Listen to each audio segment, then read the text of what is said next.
함께하며 여러분의 내일을 응원합니다. 성공을 부르는 좋은 습관, 성공예감 이대호입니다.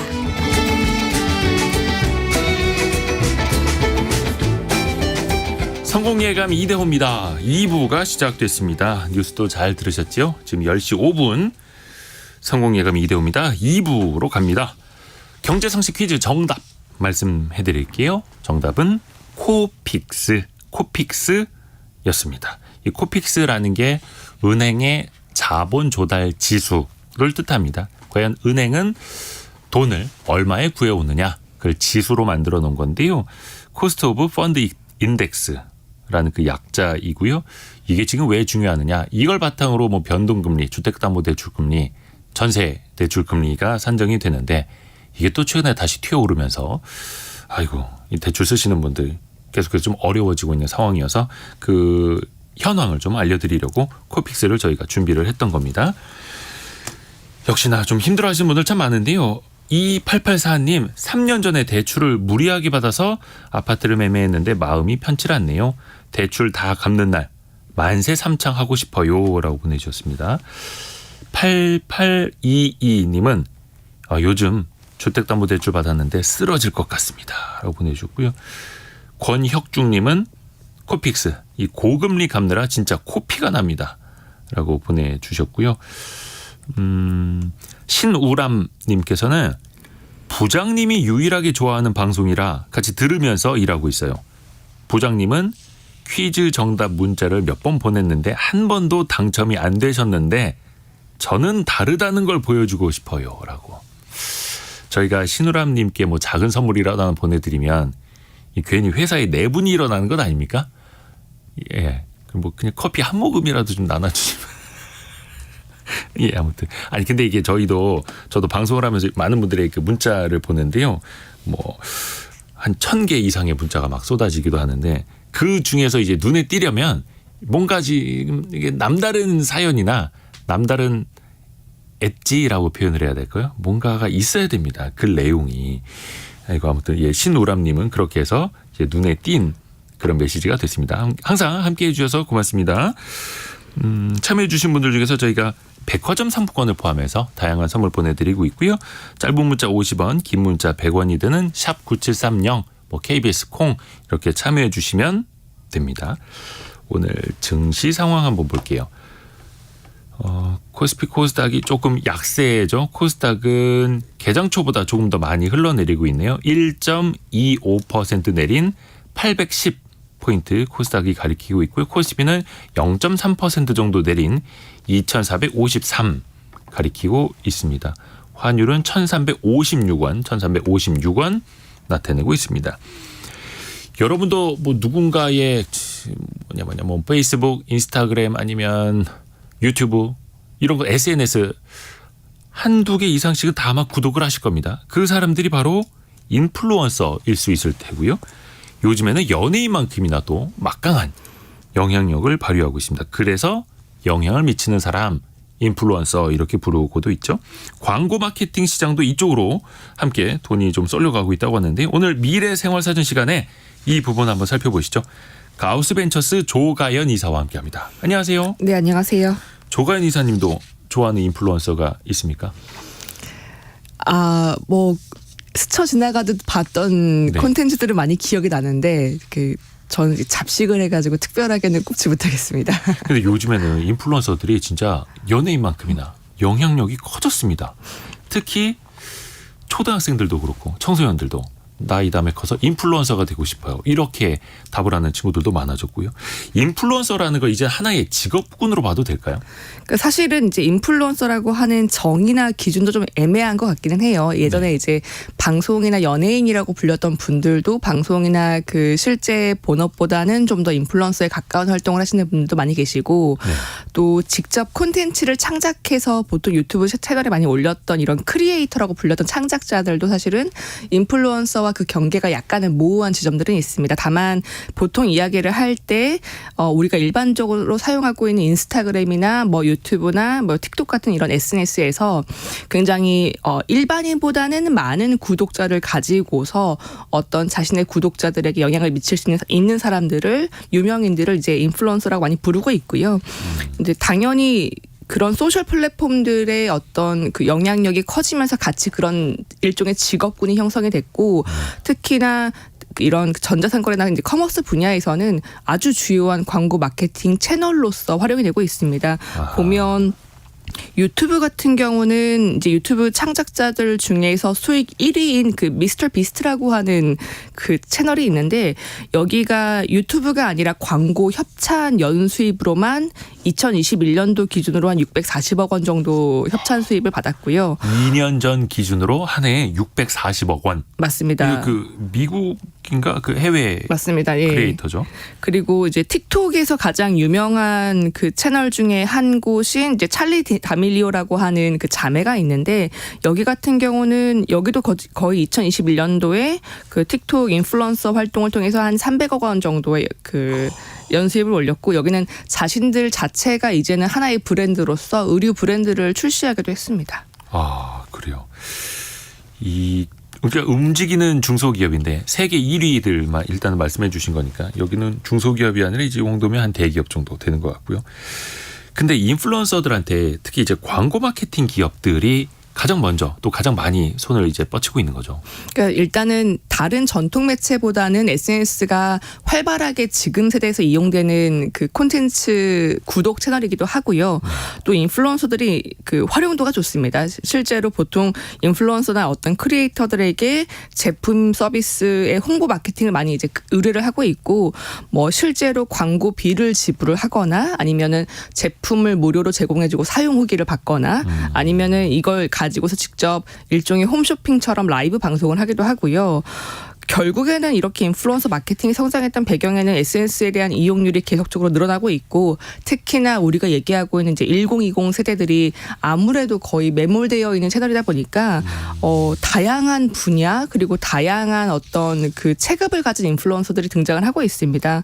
사실 미디어 같은 경우도 지금 저희가 라디오를 하고 있지만 전통적인 그 매체 중심의 대중문화가 조금 바뀌고 있잖아요. 이제는 뭐 네. 라디오 같은 경우도 저희가 뭐 유튜브에 올라가기도 하고 저 유튜브로 보시는 분들이 참 많죠. 이제. 예, 채널을 따로 이제 구독하기도 하고 그러는데 이제 과거의 TV 라디오 같은 어떤 일방적인 매체가 아니라 요즘 같은 경우는 이제 모바일 시대로 넘어오면서 내가 직접 댓글을 달 수도 있고 내가 또 그 같이 서로 메시지를 보내면서 소통할 수 있는 SNS 플랫폼들이 이제 새로운 미디어가 되다 보니 당연히 자연스럽게 이제 방송이나 연예인 중심의 어떤 광고 콘텐츠 산업도 인플루언서로 넘어왔다라고 보시는 게 자연스러울 것 같습니다. 그러니까 이제 기업들이 큰 광고를 만들 때 당연히 그 모델로는 연예인을 섭외. 그래서 어떤 연예인을 어떤 컨셉으로 섭외할 거냐, 어떻게 만들 거냐 이거를 막 기획하고 있었는데 이것도 그럼 이제 옛말이 되는 거네요. 뭐 대기업이 지갑을 열기 시작한 거 너무 오래전 일이고요. 예. 사실은 뭐 유명한 글로벌 명품 브랜드 같은 경우도 요즘에는 그 노델이라고 해서 노와 모델을 합친 합성어입니다. 그러니까 모델이 아닌 일반인을 그 패션쇼 런웨이에 올리기도 하고요. 또 인플루언서들을 별도로 이렇게 불러 모아서 그 미리 자신들의 신제품을 공개하는 행사들을 이뤄내기도 하고요. 그만큼 이제 대중들에게 더 친숙하고 기성의 어떤 연예인이 아닌 일반 인플루언서들을 광고 모델이나 어떤 그 신규 팝업 행사에 많이 활용을 하고 있습니다. 실제로 보면 그 글로벌 시장 기준에서 이미 2021년도부터 기존의 뭐 인터넷 광고나 포털 광고로 재편되어 있던 이런 디지털 광고 시장이 소셜 미디어로 넘어왔고요. 그러니까 소셜 미디어 광고 시장이 기존의 인터넷보다 훨씬 더 커지기 시작한 게 2021년도가 기점이고요. 그렇다 보니까 지금 같은 경우는 내가 원하는 타겟 팔로워 또는 타겟 구독층을 가지고 있는 인플루언서 마케팅이 훨씬 더 효율이 높다라고 얘기를 하고 있고 사실 이거의 근간에는 과거에는 사실 뭐 구글이나 네이버 같은 이제 이런 그 포털들 또는 우리가 활용하고 있는 이런 애플 같은 모바일 기기들이 그 제3자 개인 정보를 광고에 활용할 수 있도록 되어 있었습니다. 근데 이게 어느 시점부터 구글이나 애플이 제3자에게 데이터를 공유하지 말아라라고 하면서 예. 원래는 거기에서 이제 좋은 그 고객층 광고 대상을 이제 발굴했었었는데 이제 그 정보가 막히면서 이제는 그러면 내가 직접 그 내가 원하는 타겟층이 있는 인플루언서에게 가겠다라는 식으로 좀 바뀌고 있는 상황입니다. 아하. 0513님, 저도 인플루언서가 되고 싶어서 유튜브, 인스타그램, 블로그 키우는 거 하고 싶은데 아직 아무것도 성공하지 못했어요. 아무나 하는 게 아닌 것 같아요. 라고 보내주셨습니다. 이게 쉽지는 않죠. 또 광고비까지 이제 기업들이 지출하면서 찾아올 정도의 인플루언서가 되려면 이건 뭐 규모가 더 커져야 되는 거고요.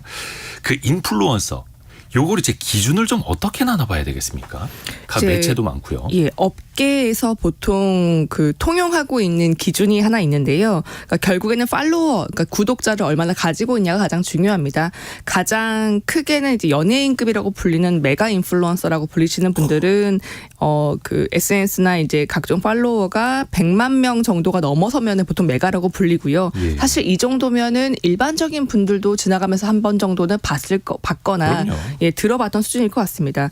그리고 뭐 매크로 인플루언서라고 불리는 분들은 이제 100만에서 적게는 10만까지. 그리고 저희가 이제 요즘에 가장 주목하고 있는 분들이 마이크로 인플루언서인데요. 이분들은 팔로우가 10,000명에서 한 10만 명 정도 단위입니다. 그럼에도 불구하고 여전히 이제 인플루언서로 주목을 받고 있고 또 10,000명 이하여도 나노 인플루언서라고 해서 몇천 명 수준 또는 그 몇백 명 수준도 인플루언서라고 얘기를 하고 있습니다. 그거는 나노 인플루언서.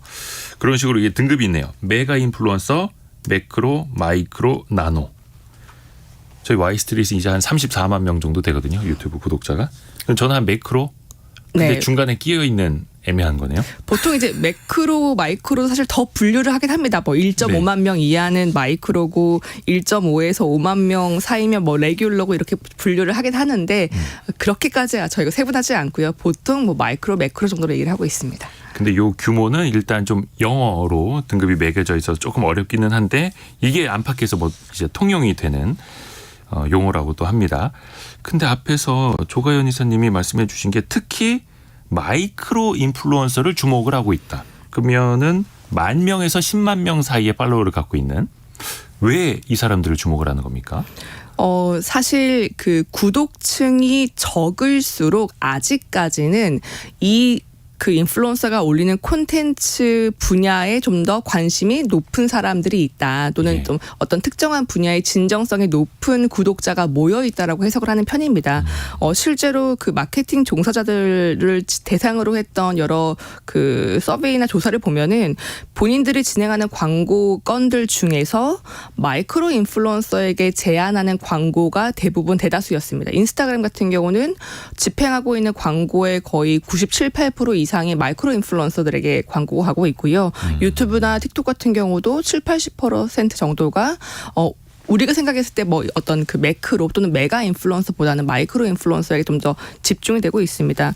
그 이유가 사실은 매크로나 마이크로 그 메가 인플루언서 같은 경우는 이미 구독자가 많기 때문에 일종의 연예인급의 광고비가 책정되고 있기도 하고요. 그리고 비싸다, 너무 비싸다. 네, 그 워낙 많은 팔로워가 있지만 그 중에서 또 진성 팔로워가 얼마나 되는지 그리고 실제로 그들이 올리는 콘텐츠 분야 자체에 관심을 가지고 있는 구독자가 얼마나 되는지 좀 그 고민이 있다 보니까 요즘에는 소위 이제 가성비가 좋다라고 해서 좀 더 좋은 그 구독자들을 가지고 있을 것으로 생각되는 마이크로 인플루언서들에게 광고가 많이 진행되고 있고요. 실제로 조사를 보면 진행하는 광고비와 대비했을 때 광고 시청자들 또는 광고 구독자들의 구매 전환율이 마이크로 인플루언서가 좀 더 높다라는 그 이야기가 있고 동일한 예산을 들였을 때 크게 많게는 한 10배 정도 더 많은 콘텐츠가 도달하고 있다라고 얘기를 하고 있습니다. 결국에는 이런 마이크로 인플루언서들이 보유하고 있는 구독자층은 상대적으로 적지만 본인들이 올리는 어떤 콘텐츠의 색깔이 강하고 특정한 분야의 관심도나 전문성이 높다라고 얘기를 하고 있어서요. 이제 그런 것들이 아무래도 마케팅 업계에서는 그 호감을 가지고 있는 부분이 아닐까 싶습니다. 기업 입장에서는 광고비를 집행을 했을 때 가성비가 가장 잘 나오는 걸 이 마이크로 인플루언서 쪽으로 본다라는 거네요. 근데 이거를 또 맞춤형으로 해야 되고 그 중에서도 영향력이 말해 주신 것처럼 알짜인 사람들을 찾아내야 되는 거고요. 사실 그게 또 쉽지는 않을 텐데요. 그렇다 보니까 이제 오늘 말씀드리려고 하는 이 마이크로 인플루언서와 관련된 서비스나 그 솔루션들이 많이 등장을 하고 있고요. 요즘 스타트업계에서 투자하고 있는 많은 분야 중에 하나도 이런 인플루언서들을 지원하는 플랫폼 또는 인플루언서를 관리하는 어떤 그 솔루션들에 많이 투자가 이루어지고 있습니다. 사실 가장 중요한 건 적합한 이제 광고주와 적합한 인플루언서를 연결을 해주는 것이 가장 중요할 텐데 네. 이런 원래는 이제 과거에 어떤 온라인 포털에 많이 적용됐던 에드테크라고 하는 광고 그 기술들이 요즘에는 인플루언서 마케팅 업계에도 접목되기 시작을 했고요. 보통 많이 활용하는 것들은 광고주가 원하는 인플루언서를 발굴해 주는 것, 그리고 매체를 소비하고 있는 그 구독자층의 데이터를 분석해 주는 것, 이런 식으로 이 에드테크 분야도 인플루언서 마케팅 산업으로 들어오기 시작했습니다. 그거 한번 뒷부분에 그게 얼마나 커지고 있는 산업인지 얼마나 돈이 되는지 좀 살펴볼게요. 잠깐 좀 해외 이야기를 좀 해볼 텐데 이게 전 세계적으로 영향을 미치는 거는 우리나라뿐만이 아니고 다른 나라도 마찬가지일 겁니다. 어느 정도나 영향을 미치게 이게 기업 심지어 산업의 지형까지 바꾸고 있을까요? 아까 한 청취자분도 나도 인플루언서가 되려고 한다라고 얘기를 하셨는데 네. 2022년도 중순에 나왔던 그 포브스의 기사를 보면 전 세계의 인플루언서 수가 최소한 5천만 명 정도 되는 것으로 추정된다라고 얘기를 하고 있습니다. 네. 이게 뭐 그 얼마나 구독자를 가지고 있냐에 따라서 분석은 다르겠지만 최소한 한 3,500만 명 정도가 있을 거라고 보고 있고요. 뭐 유튜브 같은 경우도 본인들이 수익을 내고 있는 인플루언서가 최소 500만 명 정도 된다라고 얘기를 하고 있으니까 대충 맞는 숫자일 것 같습니다. 사실 보면 SNS 같은 경우가 전 세계에서 소셜미디어를 하나라도 사용하고 있는 사용자가 한 50억 명 정도 되고요. 미국 같은 경우는 이미 기업의 70% 이상이 우리는 주 광고 그 채널이 인스타그램이다라고 얘기를 할 정도거든요. 그렇다 보니까 뭐 산업의 지형에서 SNS는 이미 이제 어떤 기준이 됐다라고 볼 수 있을 것 같습니다. 국내 같은 경우도 소셜미디어를 하루에 사용하고 있는 시간이 2021년도 기준으로 1인당 145분 정도가 되니까 사실은 하루에 그러면 2-3시간 정도는 내가 SNS를 본다는 뜻이다 보니까요. 그러네요. 그러면 TV나 라디오보다 오히려 좀 더 시청 시간이 많을 수도 있습니다. 야, 그런 분들이 이제 인플루언서를 어찌 보면 만들어주고 있는 거고요. 박미영 님이 KBS 라디오도 골드 버튼 받지 않았나요? 예, 여기 스튜디오 뒤에 있습니다. KBS 1라디오 그 구독자가 거의 한 이제 130만 명 육박하거든요. 골드 버튼이 스튜디오 뒤에 있는데 저거 못 가져가게 뭐 붙여놨더라고요. 네, 안 움직입니다. 아주 단단하게 고정을 해놨습니다. 저 같은 사람이 들고 갈까 봐. 자, 인플루언서의 세계. 근데 사실 인플루언서가 탄생한 본거지 역시 미국을 빼놓고 이야기할 수가 없죠. 그러니까 미국 같은 경우는 뭐 인플루언서 시장은 규모를 추정하기 어려울 정도로 이미 커졌고요. 네. 이제 이 인플루언서들을 얼마나 잘 쓸 수 있도록 하는 기술들이 붙었냐가 중요할 것 같습니다. 뭐 리워드 스타일이나 매브릭이나 그린 같은 굉장히 많은 플랫폼들이 이미 마이크로 인플루언서 지원 솔루션 또는 관리 어떤 플랫폼으로 그 통용되고 있고요. 네. 특히나 이들은 이제 메가 매크로급 인플루언서, 마이크로 나노급 인플루언서 이렇게 약간 인플루언서들도 등급별로 좀 체급별로 나누어서 네. 특화되어 있는 서비스를 운영을 하기도 합니다. 그리고 워낙 이제 글로벌 시장을 진출을 해 있다 보니까 우리는 남미에 특화되어 있는 인플루언서들을 관리할 거야. 아니면 이 인플루언서는 구독자가 어느 지역에서 많이 들어와 이런 데이터까지 많이 분석을 하고 있고요. 사실 이제 뭐 스타트업이 많이 등장을 하는 분야를 보면 그만큼 산업이 얼마나 커지고 있느냐를 좀 추정해 볼 수 있는데 네. 이렇게 인플루언서를 관리하고 데이터를 수집하는 어떤 스타트업들이 많이 등장하고 있다는 것은 그만큼 이 산업이 이제는 뭐 신생 산업이 아니라 이미 좀 그 기틀이 잡혔다라는 단계로 볼 수 있겠습니다. 이 어느 정도까지 구독자를 모은 거 처음에는 인플루언서 그 개개인의 역량이겠지만 그 이상 이거 수익화하는 거는 역시나 좀 회사가 많이 개입되고 회사가 움직일 수밖에 없다 이런 의미일까요? 그러니까 회사라기보다는 그러니까 인플루언서들이 요즘 같은 과거에는 이제 MCN 같은 그 뭐 멀티채널 네트워크라고 해서 그 안에 여러 가지 크리에이터나 창작자가 이제 그 연예인처럼 입사해서 들어가 있는 경우가 많이 있었는데요. 일종의 연예 기획사처럼 계약을 맺고 있는 예, 관계. 그랬죠. 그런데 지금 같은 경우는 사실 이런 마이크로나 나노 인플루언서 같은 경우는 1인 기업이라고 할 수 있습니다. 본인들의 채널을 관리를 하면서 이제 독자적으로 움직이는데 네. 그렇다 보니까 이들이 실제로 광고를 집행하는 것이 얼마나 효율적인가를 좀 그 측정하기 어렵고 또 내가 원하는 인플루언서가 어디 있는지 좀 숨어 있는 경우도 있고요. 근데 이런 것들을 중간에서 잘 발굴할 수 있도록 도와주는 그러니까 매개해주는 플랫폼이기 때문에 그 소속되어서 어떻게 관리를 받는다기보다는 인플루언서와 광고주와 그리고 구독층의 데이터를 중간에서 수집해서 연결해주는 플랫폼이다라고 보시는 게 좀 더 정확할 것 같습니다. 그러면 일종의 컨설팅 업체나 뭐 직업 중개 업소나 채용을 중개해주는 서비스 약간 그런 거랑도 좀 비슷하다고 이해할 수 있을까요? 맞습니다. 사실 이제 구직자와 그 채용하는 회사 같은 경우도 좋은 사람이 밖에 있는데 찾기 어려울 때가 있잖아요. 이제 예. 그럴 때 보통 중간에서 뭐 그 HR 플랫폼들이 많이 이런 것들을 써주고 있는데 인사 관리. 예, 유사합니다. 인플루언서 같은 경우도 사실 뭐 2만 명 이하의 구독자를 가지고 있는 인플루언서는 굉장히 좋은 구독층을 가지고 있지만 찾기 어려운 경우도 있거든요. 네. 이제 그럴 때 내가 원하는 인플루언서를 검색할 수 있도록 이제 광고주나 아니면 어떤 특정 광고의 어떤 맞춤형 인플루언서를 발굴해주는 기능을 많이 가지고 있고요. 또 이런 것들을 그냥 발굴해주는 게 아니라 좋은 데이터베이스를 구축을 해둡니다. 이 인플루언서는 그동안 어떤 영역, 뭐 예를 들어서 화장품이면 화장품, 아니면 자동차면 자동차 이렇게 특정 영역의 콘텐츠를 많이 올려왔는지를 많이 데이터베이스를 쌓아놓고요. 그리고 이들이 그 올리는 뭐 인스타그램 게시물이 소위 말하는 이제 좋아요나 댓글이 몇 개나 달리든지 그리고 이들이 과거의 어떤 회사와 아니면 어떤 그 광고건을 진행했을 때 당시 집계된 소위 콘텐츠 도달률 또는 뭐 좋아요 개수 아니면 진행했던 광고의 구매 전환율이 어땠는지 이런 데이터들을 모두 이제 긁어 모읍니다. 이제 그렇게 긁어 모은 다음에 이렇게 쌓아놓은 데이터를 가지고 광고 의사가 있는 광고주가 연락이 왔을 때 당신들의 광고에 맞는 인플루언서는 이런 사람일 거예요라고 몇 명을 제시를 해주고요. 그리고 광고주가 원하는 인플루언서를 선택하면 별도로 연락을 취하는 것이 아니라 그 플랫폼 안에서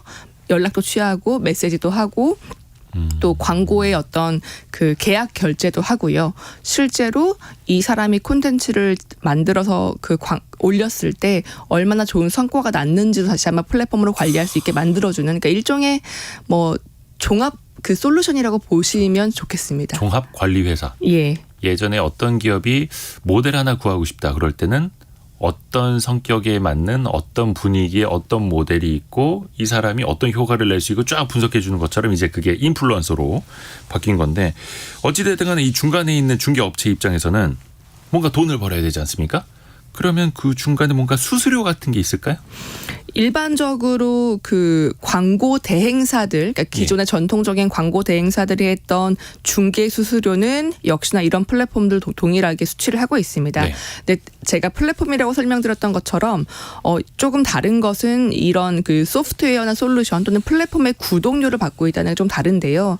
사실 그 한 번 그 인플루언서를 소개해주고 끝나는 것이 아니라 우리 플랫폼, 우리 솔루션을 가지고서 지속적으로 관리하세요라는 게 중요하다 보니까 이런 그 시스템 구독료를 받고 있고요.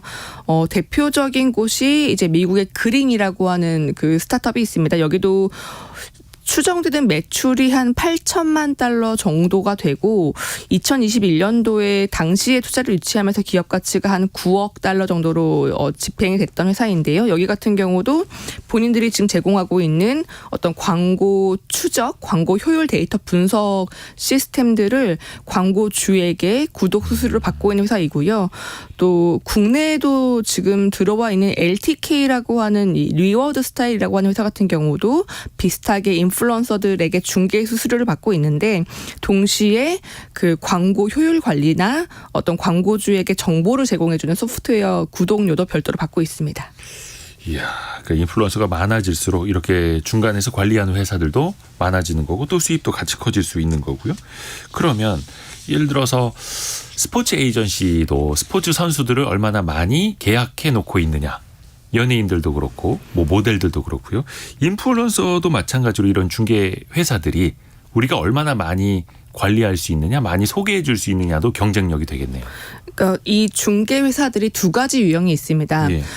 일부 사업에서는 과거에 그 연예 기획사와 비슷하게 인플루언서들을 직접 고용하고 있는 아니면 계약을 체결해서 관리하고 있는 회사가 하나의 그 있고. 스타일이고요. 또 하나는 철저하게 중개만 하는 곳들도 있습니다. 이제 그렇다 보니까 중개만 하는 곳들은 얼마나 많은 인플루언서와 계약했냐가 중요한 게 아니라 얼마나 많은 인플루언서 데이터를 가지고 있냐가 중요합니다. 그러니까 결국에는 이 데이터를 잘 쌓으려면은 본인들이 직접 그 서치가 그 검색을 하고 다니거나 아니면은 자발적으로 신생 인플루언서들이 본인들의 플랫폼에 등록하도록 만드는 게 있을 텐데요.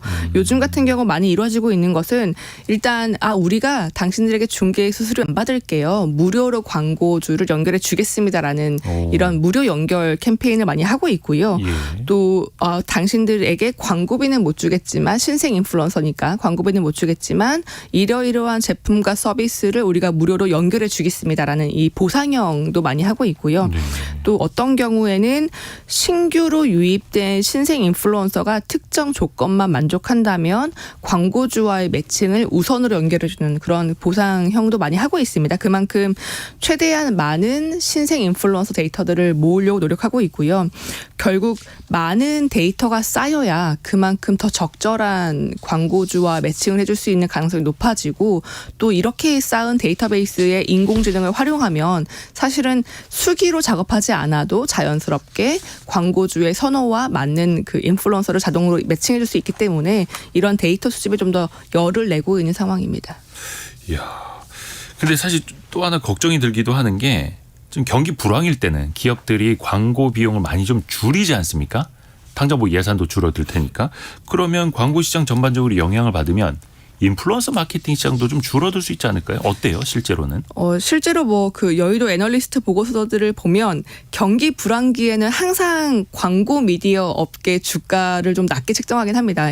일반적으로 그렇죠. 언론사들도 힘들어지죠. 예, 경제 성장률과 광고비가 거의 연동되어 있기 때문에 경기 불황이면은 일반적으로 이제 광고 집행 건수나 규모가 축소되는 게 가장 그 전통적인 사례였는데요. 네. 사실은 오히려 요즘에 그 보면 디지털 광고나 이런 인플루언서 광고가 전통 미디어 대비 효율이 높다 또는 가성비가 좋다라는 얘기를 하면서 조금 타격을 덜 받는 것으로 보이기는 합니다. 그 숫자를 보면은 사실 전통적인 광고 매체와 대비했을 때 인플루언서 마케팅이 오히려 그 실제 소비자의 구매 전환율이 높다라고 해서 효과가 좋다라는 평가가 많이 받고 있고요. 또 요즘 같은 경우는 앞에 말씀드렸던 이런 솔루션 회사들 또는 데이터나 그 AI가 많이 활용되면서 그 운영 효율도 좀 높아졌기 때문에 그러니까 담당자들이 관리할 수 있는 인플루언서가 좀 많아졌기 때문에 그 전통적인 광고 미디어 업계보다는 영향을 조금 덜 받는다라고 보실 수 있을 것 같고요. 나스닥에 상장해 있는 그 이지아라고 하는 이런 유사한 광고 매체 그 인플루언서 그 플랫폼이 있는데 네. 여기도 주가는 조금 빠졌지만 매출은 계속 올라가고 있거든요. 이제 그렇다 보니까 요즘 같은 경우에는 뭐 아마존이나 월마트 같은 기존의 전통 커머스 같은 경우도 우리도 자체 인플루언서 서비스를 내놓겠다라고 얘기를 하고 있습니다. 그러니까 경기가 어려워지면 기업들이 광고를 좀 줄일 수밖에 없는데 오히려 그럴 때 더 가성비가 나오는 맞춤형 광고를 택할 수도 있다. 약간 이런 의미가 될 수도 있겠네요. 그리고 인플루언서 얘기 아까 앞서서 미국 이야기를 하긴 했습니다만 사실 규모로 보면 중국을 빼놓을 수가 없습니다. 중국에서는 왕홍이라고 하는데 왕홍들이 모여서 이렇게 집단적으로 방송하는 거 보니까 거의 뭐 길거리에 가득 다 왕홍일 정도로 와 규모가 장난 아니던데요. 그러니까 중국 같은 경우는 SNS의 뭐 대여급이라고 불리는 틱톡을 만들어낸 곳이기도 하고요. 방금 말씀드린 왕홍이 중국 안에만 2,100만 명, 2,100명이 아닙니다. 2,100만 명이 있고요. 인플루언서 왕홍만 2,100만 명이요? 예, 그리고 이 정말 팔로워가 많은 인플루언서를 별도로 관리하는 MCN만 거의 6천, 7천 개 회사가 있다라고 알려져 있거든요. 관리하는 회사만 6, 7천 개. 예, 그래서 그만큼 중국 같은 경우는 인플루언서를 활용한 마케팅 시장이 가장 큰 곳 중에 하나다라고 얘기를 할 수 있고, 그러니까 중국 버전 틱톡이라고 불리는 더우인이나 뭐 타오바오나 이미 상장해서 운영하고 있는 콰이쇼 같은 이런 SNS 그리고 또는 라이브 스트리밍, 그러니까 생방송 기반 그 인플루언서 마케팅 플랫폼들이 여러 곳들이 운영 중인데 인플루언서를 중심으로 한 이런 마케팅 시장의 성장세가 연평균 110%. 그러니까 와. 네, 110%라고 할 정도니 정말 큰 시장이긴 합니다. 큰 시장이기도 하고 또 빠르게 계속 성장을 하기도 하고요. 혹시 우리나라는 어떻습니까? 뭐 규모는 절대적으로 좀 작을 수는 있겠습니다만. 그러니까 작년 기준으로 한국의 광고 시장이 한 15에서 16조 원 정도로 얘기가 되고 있는데 전체 광고 시장 안에서 온라인인 또는 디지털 광고 시장 점유율이 한 60% 정도가 됩니다. 이제 이건 과거에 이제 그 뭐 지상파나 인쇄로 이루어졌던 광고 시장과 비교했을 때 이미 그 중간을 넘어선 단계이고요. 인플루언서 마케팅 시장은 사실 최근 같은 경우는 너무 많이 그 자료마다 좀 조사가 달라서 2020년도 기준으로 보면 한 2조 원 정도가 얘기되고 있고요. 이게 지난 5년 동안 10배 이상 성장한 수치다라고 얘기하고 있습니다. 인플루언서 숫자 같은 경우도 조사마다 물론 좀 차이가 있지만 네. 전체적으로 최소한 200만 명 정도가 활동하고 있다라고 추정됩니다. 그러면 우리나라에서도 이 인플루언서들을 관리하거나 뭐 광고를 매칭해주거나 관련된 스타트업들도 좀 많이 나오고 있습니까? 기업들? 국내 광고 대행업, 그것도 이제 온라인 광고 대행업으로 분류되어 있는 업종이 회사가 한 700군데가 되고요. 그 중에서도 이제 이런 그 인플루언서 마케팅과 관련된 회사들이 한 20개 정도 있는 것으로 얘기가 되고 있습니다. 사실 요즘에 투자를 받은 회사도 굉장히 많아서 뭐 예. 어느 한 회사를 좀 꼽기는 어려울 것 같고요.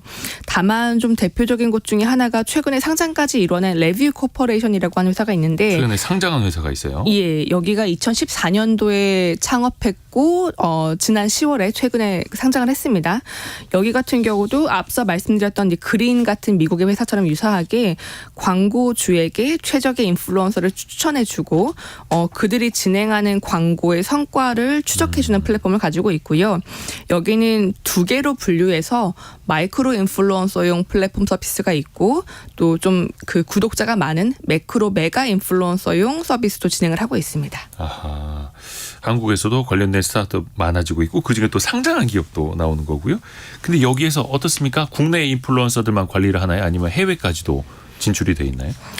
상장을 하면서 나와 있던 자료를 보면 네. 동남아 지역도 뭐 현지에 조인트 벤처를 만들거나 현지에 좀 그 파트너를 가지면서 진출해 있습니다. 사실 네. 동남아 같은 경우는 10대에서 20대 또는 30대 인구 비중이 굉장히 높고 모바일 사용 시간이 하루에 평균 4시간 정도로 잡히고 있거든요. 네. 그만큼 모바일과 SNS 시장이 굉장히 좀 급격하게 성장하고 있는 곳이어서 한국에 꽤 많은 미디어 인플루언서 관련 스타트업들이 동남아 시장에 진출을 해 있거나 진출을 시도하고 있는 상황입니다. 이들 기업들 그러면 매출 구조도 앞서서 설명해 주신 것과 좀 비슷합니까? 아니면 좀 차별화가 돼 있습니까? 거의 유사합니다. 레뷰 같은 경우도 이제 광고주 고객과 인플루언서를 연결하는 그 광고비나 플랫폼 서비스 구독료를 받고 있고요. 또 글로벌 파트너사들에게는 본인들의 플랫폼 그 기술을 제공을 하면서 일종의 라이선스 피를 받기도 합니다. 네. 작년 기준으로 매출이 한 300억 원, 영업이익이 한 40억 원 정도로 공개가 되어 있고요. 사실 이런 기업들이 너무 많기 때문에 어느 한 기업이 독점적이다라고 얘기하기 좀 어려울 것 같고 이제 성장하고 있는 시장이고 굉장히 많은 스타트업들이 뛰어들어 있고 투자가 이루어지고 있다라고 보시는 게 정확하겠습니다. 근데 또 많이 성장하고 있고 많이 등장을 하고 있고 그런 인플루언서를 관리하는 일종의 기업들. 근데 온라인 마케팅 또 광고 대행사랑 어떻게 보면 좀 비슷한 속성이 있는 것 같기도 하고요. 좀 엇비슷해 보이기도 합니다. 좀 차별화를 해야 될 텐데요. 실제로 과거에 이런 광고 대행업을 했던 회사들이 이제 기술이나 플랫폼을 좀 붙이면서 이런 인플루언서 마케팅 중개 플랫폼으로도 좀 넘어오고 있는 상황이고요. 다만 아직까지는 데이터를 누가 잘 구축하고 있냐 경쟁이 좀 가장 중요한 것 같습니다. 레뷰 코퍼레이션 같은 경우도 본인들도 아무래도 좀 선발 주자다 보니까 우리한테 데이터베이스가 좀 더 많이 있다라는 걸 강조하고 있고요. 또 데이터베이스가 많이 있으면 그만큼 그 광고주가 원하는 인플루언서를 발굴해줄 가능성이 높다, 정확도가 높다라는 걸 좀 강조하고 있는 상황이고요.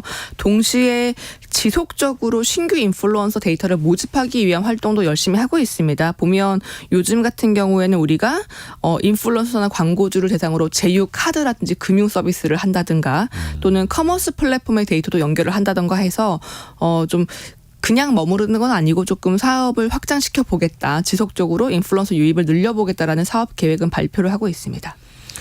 그리고 또 하나, 많은 분들이 일단 빠른 검색을 통해서 보시는 게, 또 영상도 영상이 있습니다만 블로그를 통해서 정보를 접하시는 경우 많거든요. 특히 뭐 맛집이라든지 제품 리뷰 아니면 상품 간의 어떤 비교 추천 이런 거 원할 때 블로그만도 혹시 따로 관리하는 회사 같은 게 있습니까?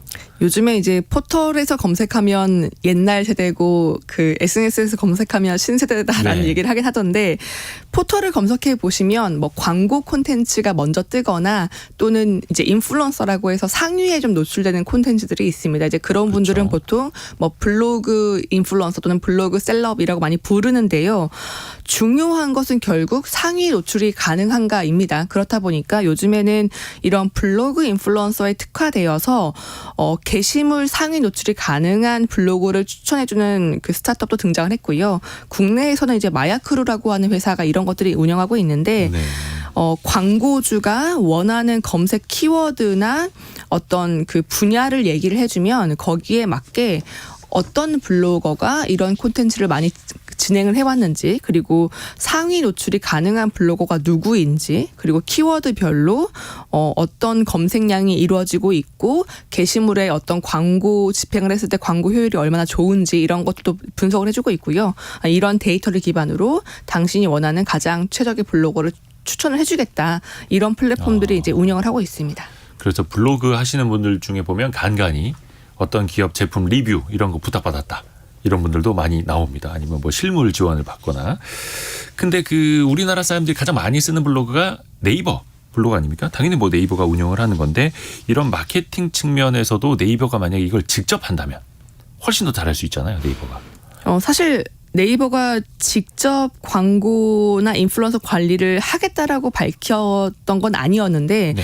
최근에 보면 브랜드 커넥트라고 해서 그 블로그 기반 인플루언서와 브랜드를 연결해주는 서비스를 출시를 하긴 했습니다.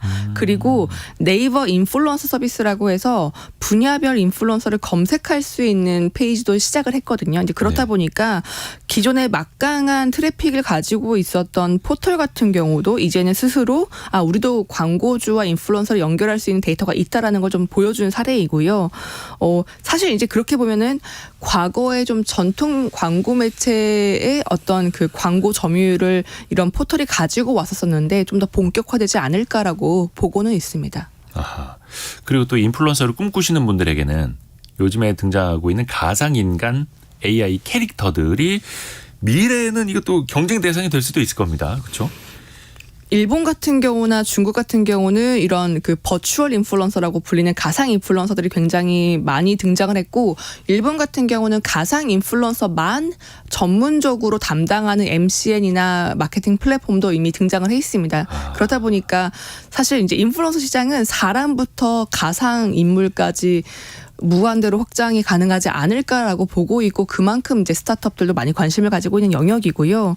시장 규모로 보면은 올해에만 한화 기준으로 한 28조 원 시장이고, 이게 성장세가 사실 중국 같은 경우는 110% 성장이다 보니까 성장세를 점치기 좀 어렵습니다. 다만 동남아를 중심으로 충분히 성장할 여력이 많이 있다. 그렇다 보니까 1020 그 소비층을 대상으로 한 그 SNS 마케팅 또는 인플루언서 마케팅 시장은 좀 긍정적으로 바라보고 있는 시기이긴 합니다. 아하.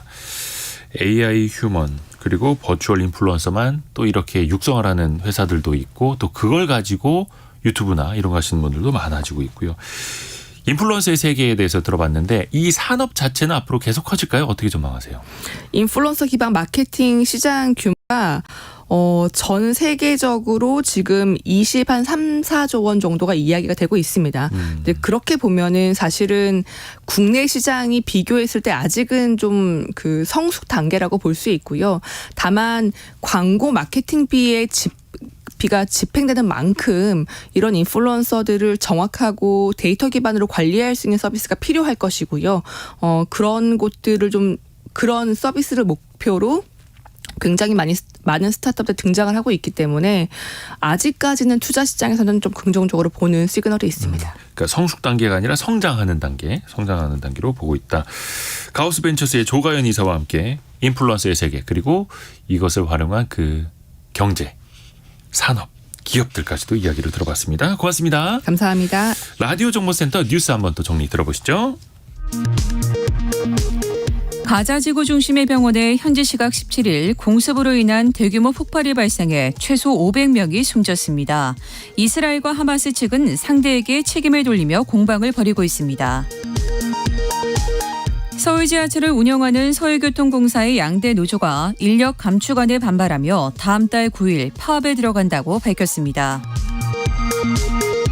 미국 정부가 대중국 반도체 수출 통제 조치를 추가로 발표했습니다. 조치가 발표된 현지 시각 17일 반도체 업종 시가총액은 한국 돈으로 하루 100조 원 가까이 사라졌습니다. 이 금융권의 고금리 예적금 상품들의 만기가 이번 주부터 본격적으로 시작되는 가운데 금융당국은 과도한 수신 경쟁을 막기 위한 비상점검 체계를 가동했습니다. 지금까지 라디오 정보센터 뉴스 정한나였습니다. 자, 여러분이 보내주시는 질문에 저희가 꼼꼼하게 취재해서 답변해드리는 시간이죠. 애프터 서비스입니다. 유혜진 리포터 함께합니다. 안녕하세요. 네, 안녕하세요. 자, 질문 들어보죠. 네, 어제 원탁의 기자들 K시간에 대출 중도 상환 수수료 적절한가를 주제로 이야기를 나눠봤는데요. 서창범님, 대출 심사료를 대출 신청자가 부담하지 않나요? 하고 문의 주셨습니다. 그 대출 심사 과정이 있긴 합니다만 그리고 네. 은행 같은 곳에서 대출 심사료 얼마입니다라고 따로 받지는 않습니다. 네. 사실 그게 우리가 내는 금리에 다 포함이 되어 있는 거죠. 따로 받는 경우가 있다면 그건 어디에 신고를 하시거나 해야 될 것 같고요. 다만 뭐 인지세 같은 여러 부대 네. 비용은 생길 수 있는데요. 네. 보통 인지세는 은행과 이걸 이제 대출을 받는 개인이 반반 부담을 네. 하게 된다고 합니다. 그리고 법인 대출에서는 특정 분야에서 용역비가 발생할 수는 있다고 하네요. 네, 그리고 김종근님, 중도 상환 수수료는 기간에 따라서 금액이 다른가요? 하고 질문하셨는데요. 네.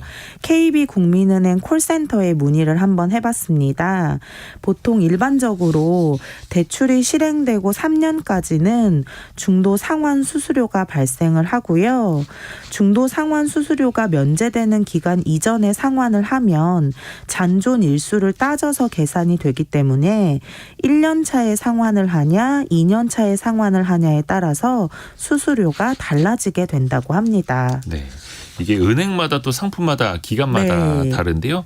일반적으로 0.5에서 1.5% 사이이고요. 은행연합회 사이트에 들어가시면 각종 수수료 또 금리도 다 비교를 해보실 수 있습니다. 네, 그리고 역시 원탁의 기자들 K시간에 지지부진한 대한항공의 아시아나 인수전에 대한 소식 전해드렸는데요. 9599님, 아시아나 항공은 민간기업 아닌가요? 금호그룹이었다가 대한항공 합병으로 이어지는 거 맞죠? 하고 문자 주셨습니다. 네. 원래 금호 아시아나 그룹 안에 있었죠. 그런데 아시아나 항공이 항상 경영난에 시달린 지 굉장히 오래됐습니다. 그리고 네. 분식회계를 저질렀던 적도 있어요. 예, 매출을 좀 잘못 저질러서 한때 주식 거래 정지가 됐던 적도 있고요. 네. 그 이후에 계속해서 빚을 제대로 못 갚으니까 채권단이 공동으로 관리를 하기에 이르렀습니다. 은행들이 모여서 아시아나항공 우리가 다시 경영을 관리해보자 이런 식으로요. 그러다가 2019년 말에 제대로 한번 주인을 찾아보자, 주인을 네. 바꿔보자 해서 HDC 현대산업개발하고 인수 계약을 맺었었죠. 그런데 그 직후에 뭐가 터졌죠? 바로 코로나가 터지면서 전 세계 항공사들 주가가 폭락을 했었고 그래서 네. HDC 현대산업개발이 계약만 해놓고 계약을 이행하지 않았습니다. 그러니까 인수해 가질 않았던 거죠. 네. 그러면서 다시 채권단 공동관리에 놓였고 나중에 산업은행이 이거를 좀 제대로 민영화를 해야 될 텐데 네. 그러다가 한진칼 그 대한항공 지주회사에 약 8천억 원을 증자하고 또 이제 채권을 돈을 빌려주면서 네. 그러면 대한항공하고 아시아나항공하고 합병을 해서 경쟁력을 높여봅시다. 그렇게 했던 건데요. 그게 21년부터 시도가 네. 됐고 각 나라에서 이른바 기업 결합이라는 걸 심사를 받아야 하는데 네. 아직까지도 네. 마무리가 안 되고 있는 거죠. 유럽연합을 비롯해서 두 회사가 합쳐버리면 네. 다른 나라 항공사들한테 피해가 올 거야라고 또 우려를 하고 있는 단계이기도 합니다. 네, 그리고 어제 경제뉴스 브리핑 시간에 청년 정책 금융 상품을 손보기로 했다라는 소식 전해드렸는데요. 이와 관련해 2642님, 청년 희망 적금에서 청년 도약 계좌로 전환 시 3년만 추가로 더 내면 되는 건가요? 하고 문자 주셨는데요. 네. 청년 희망 적금은 내년 2월 약 200만 가입자들에게 1인당 1천만 원 안팎의 만기 환급금이 지급될 예정이고요. 지난 6월부터 운영된 청년 도약 계좌는 매달 70만 원씩 5년간 최대 5천만 원을 모을 수 있게 설계가 됐습니다. 추경호 부총리는 청년 도약 계좌는 월 70만 원 불입 한도가 있지만 청년 희망 적금 만기 환급금에 대해서는 일시 납입을 허용하겠다고 했는데 여기까지가 발표한 내용이고 기간과 관련해서는 아직 확정된 내용이 없다는 게 서민금융 콜센터에 문의해본 결과입니다. 청년희망 적금 만기 시점에 1397번으로 문의하시면 자세히 안내를 받으실 수 있다고 합니다. 네. 다음 질문도 들어볼까요? 네, 5230님, 요소수처럼 우리나라의 그 수입 의존도가 높은 품목은 뭔가요? 그리고 어디에서 관련된 자료를 볼 수 있나요? 하고 질문 주셨습니다. 최근 이제 국감 시즌이다 보니까 이런 자료들도 좀 많이 나오고 있는데요. 국회 네. 산업통상자원위 김회재 의원이 산업부로부터 제출받은 자료를 보면요. 수입액 1,000만 달러 이상 되는 품목 중에서 특정국의 절반 이상 50% 이상 의존하고 있는 게 1,176개 품목이라고 합니다. 그러니까 이들이 언제든지 무역 분쟁의 도구로 악용될 수도 있다. 우리 입장에서는 네. 좀 그런 거죠. 이 원자재 조달을 다변화해야 하는데 네. 대표적으로 뭐 2차 전지 소재, 인조 흑연은 93%, 뭐 리튬 같은 경우에는 82%, 뭐 니켈, 코발트, 망간 산화물의 리튬이온은 97% 정도 중국에 또 의존하는 것도 많습니다. 그래서 네. 말씀드린 것처럼 이 조달을 다변화해야 되는데 그러려면 비용이 많이 들겠죠. 예를 들어서 네. 식당 하시는 분한테 저희 김 사장님이 저 딴 데서 10,000원 하는 걸 9,000원에 우리 주고 있는데 이거를 안정적으로 다변화시킨다라고 해서 박 사장님한테 11,000원에 사와라라고 하면 그거 말 듣겠습니까? 장사하는 사람 입장에서는. 그래서 네. 이 원자재 조달을 평소에 다변화한다라는 게 참 쉽지가 않습니다. 네. 자, 오늘도 유혜진 리포터 수고 많았습니다. 고맙습니다. 감사합니다. 자, 성공 예감 이대호입니다. 1부, 2부 예, 바삐 달려왔고요. 항상 여러분이 보내주시는 질문 또 소중히 간직하고 또 열심히 또 취재해 오겠습니다. 내일 아침 9시 5분에 다시 또 찾아뵙죠. 성공 예감은 오늘도 여러분을 응원합니다.